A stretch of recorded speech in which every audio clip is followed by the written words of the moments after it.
इस दास ने सत्संग के माध्यम से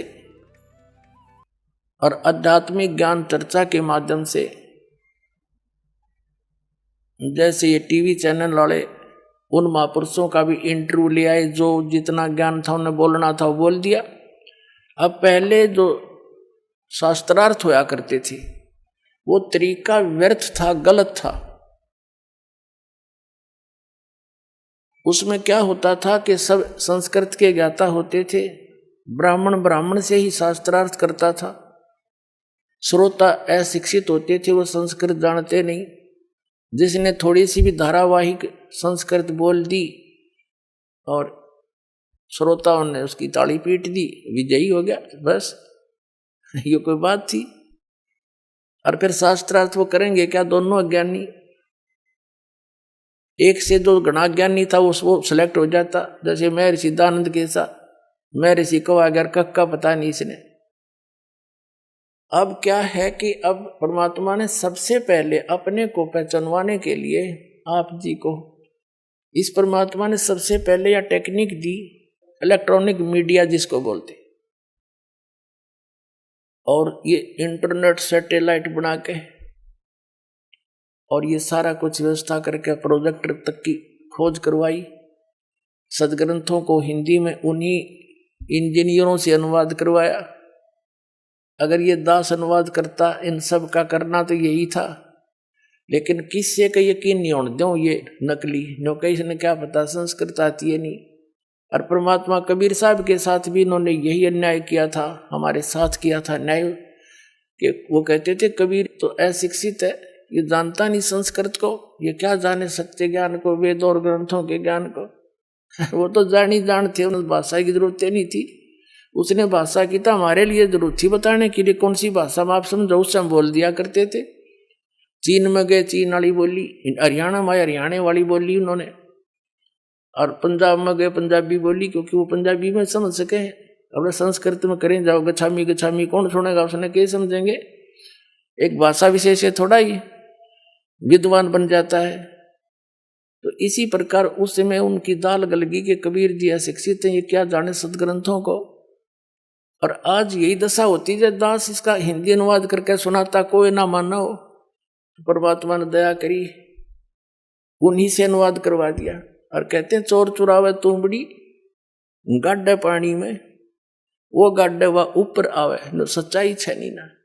इन्होंने खूब अपने अज्ञान विधान से सदग्रंथों के अर्थ अनर्थ करने चाहे, लेकिन सच्चाई फिर भी ऊपर आई, ये छुपा नहीं सके। तो दास ने फिर ये क्लियर कर दिया, तो अब ये साफ हो गया।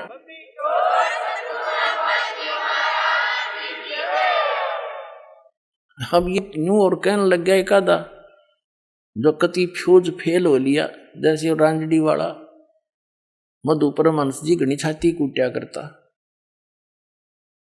और न्यू क्या करता, मेरे पास जो वस्तु है इस ब्रह्मांड में नहीं है,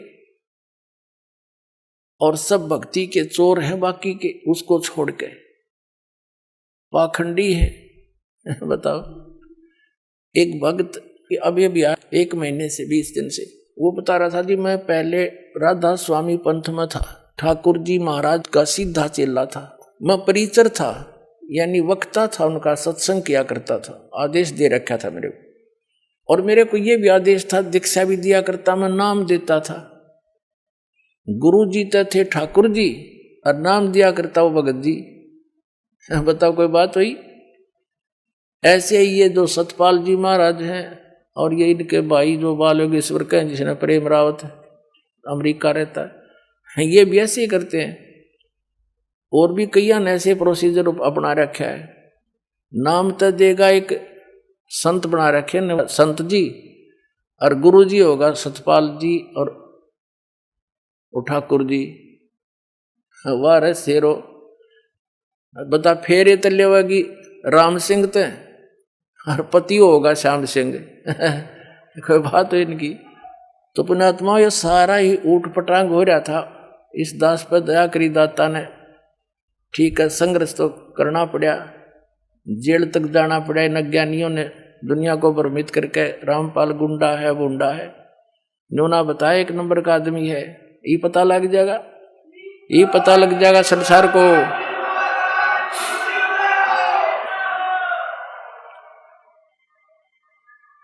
तो इनका वो बता रहा था कि जी मैं वहां से छक लिया, 30 वर्ष रहा मैं वहां पर, 50,000 व्यक्तियों को मैंने वहां दीक्षा दे दी और ठाकुर जी के जोड़ दिए राधा स्वामी वाली। फिर मेरा वहां से मन हट गया किसी बात पे, फिर टीवी देखा, इनका सत्संग सुना श्रीमद परमहंस जी का, अच्छा लगा। कुछ उनसे हटकर बात थी थोड़ी बहुत, नाम नूम दीक्षा दीक्षा वह हूं तो मैंने वहां दीक्षा ले ली। 2 वर्ष से वहां मैं जुड़ा हुआ था श्रीमद परमहंस से, जम्मू वाले से। फिर कुछ दिन के ही बाद आपका सत्संग भी आता था, वो भी सुनने लगा मैं। अब 2 वर्ष से मैं आपका भी सत्संग सुन रहा था और वो अपने सेकंड गुरु जी का भी सुन रहा था, श्रीमद परमहंस जी का। और हम ये सोचा करते थे, हमारा ग्रुप था सैकड़ों का, हम ये सोचा करते भी दोनों अपने आप को नो कहे, जो वस्तु मेरे पास है किसी के पास नहीं। अब हम निर्णय कैसे करें? या तो जब बात पड़े ये दोनों आमने सामने हो किसी दिन, हम नो सोचा करते। 10 दिन के बाद वह दया भी होगी, साधना टीवी पर दोनों आमने सामने। और सत्संग जब शुरू हुआ बड़ी खुशी हुई, हमने अगले दिन की दोनों की जो सच्चाई सामने आ जाएगी। मैंने सब जगह फोन लगा दिया, जो श्रीमद परमहंस के मेरे साथी चेले थे, और सब ने अपने टीवी ऑन कर लिए, इधर उधर जाके इकट्ठे होकर बैठ गए सारे ग्रुप के ग्रुप। तो वो कह रहा था जी 3 घंटे प्रोग्राम चला, और जब प्रोग्राम समाप्त हुआ मैंने तो सर मारा धरती में पटक के, हे भगवान देख यो कित मूर्ख बना रहा था हमने आज तक। फिर लगे मेरे पास फोन आने सब साथियों के, कहने लगा ईब के करें के पायस मधु परमहंस दौरे खाखी कति खोखा। तो हमने सकीम बनाई, चलो वहां आश्रम में सैकड़ों की संख्या मां का नाम लेगा उस मधु परमहंस के।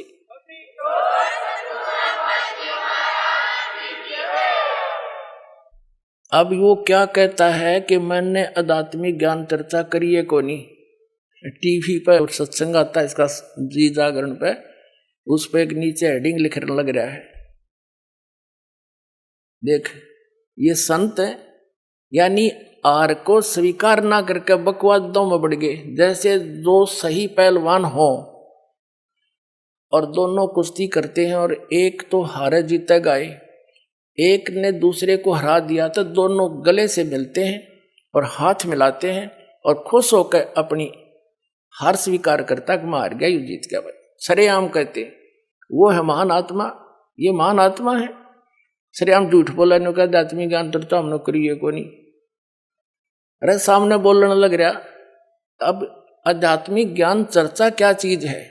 परमात्मा के बारे में आप कहीं बैठकर किसी से चर्चा कर लो, आध्यात्मिक ज्ञान चर्चा है। टीवी वालों ने उससे पूछ लिए, 2 प्रश्न पूछने थे, उनका उसने जवाब दे दिया। इधर से हमारे पूछ लिए, हमने जवाब दे दिया, दोनों चला दिए। और आध्यात्मिक ज्ञान चर्चा कौन सी हो भाई?